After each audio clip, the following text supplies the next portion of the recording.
c'est Rick. Aujourd'hui, il ne voulait pas filmer. Mais tu as encore cliqué sur sa vidéo. Et maintenant, il ne boira que du soda. Le premier jour, il se réveille dans une pièce blanche. Sur la table de nuit, une bouteille d'eau noire, avec une étiquette rouge. Rick ouvre le tiroir. Il est vide. Il regarde sous le lit. Rien non plus. Aucune autre eau ni nourriture dans la pièce. Au robinet, la même substance noire, collante et à l'odeur âcre. Rick prend une gorgée. C'est doux, agréable et même stimulant. Son humeur s'améliore nettement.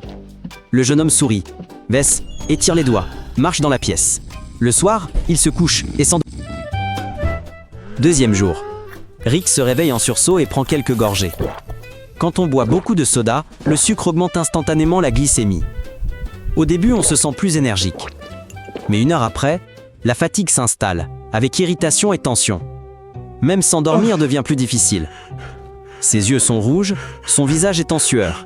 Rick reprend la bouteille et boit. La douceur semble déjà collante, mais c'est encore assez agréable.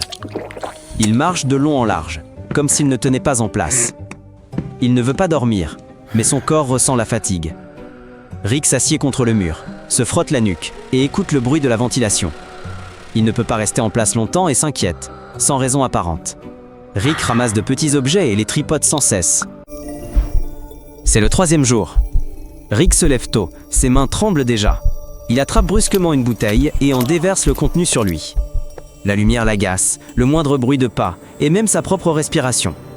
Rick jette la bouteille vide contre le mur avec fureur, puis il se serre la tête. Son visage se crispe de fureur et ses lèvres sont hermétiquement serrées. Il s'allonge sur le sol, les yeux fixés au plafond, puis il éclate de rire sans aucune raison. Rick s'approche du mur et colle son nez dessus, comme s'il y cherchait un détail invisible. Il réalise alors qu'il se comporte de manière totalement inadaptée, ce qui le met encore plus en rage. Quatrième jour. Il se réveille parmi des bouteilles éparpillées. Estomac et intestins souffrent d'acides et de sucre. Spasmes et ballonnements apparaissent. Chaque gorgée est une douleur.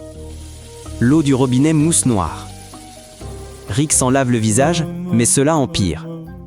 Il s'assied, se tient le ventre et regarde dans le vide. Ses pensées sont confuses. Il boit encore, comme s'il ne pouvait s'arrêter. Ses lèvres portent des traces de soda séché. À un moment, Rick se balance d'avant en arrière, murmurant le même son. C'est le cinquième jour. Rick ne bouge presque plus.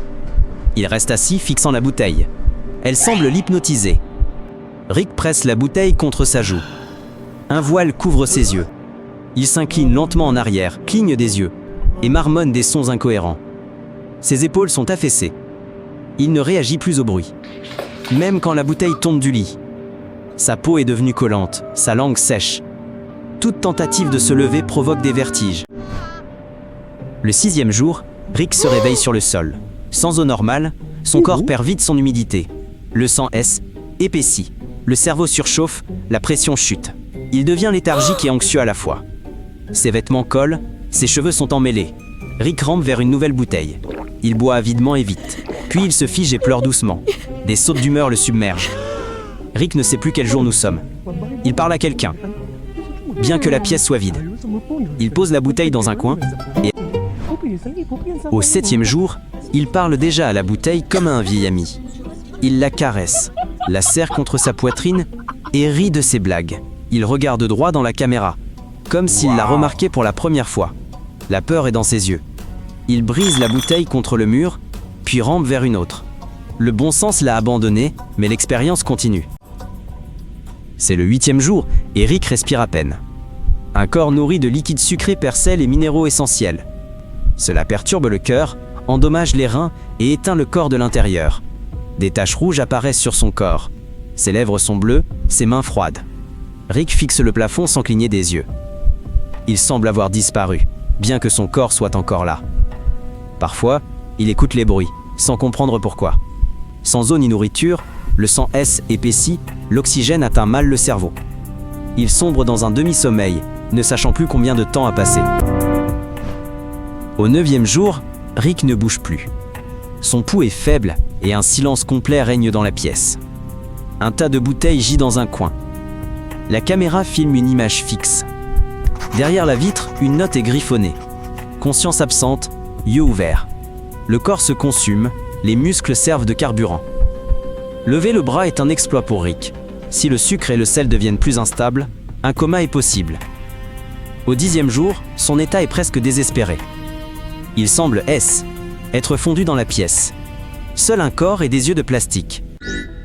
C'est le 11e jour. Rick ne bouge plus du tout. Son corps a faibli à l'extrême. Ses réserves d'eau et d'énergie sont à présent épuisées. La déshydratation constante et le manque d'électrolytes ont affaibli son cœur. Il a cessé de supporter la charge. Les organes ont commencé à s'arrêter l'un après l'autre. Les médecins ont constaté l'arrêt respiratoire. Ils ont clos le protocole. Si tu as appris quelque chose de nouveau, bois moins de soda et abonne-toi à Rick. Nous espérons qu'il a survécu. Un nouveau numéro sortira bientôt.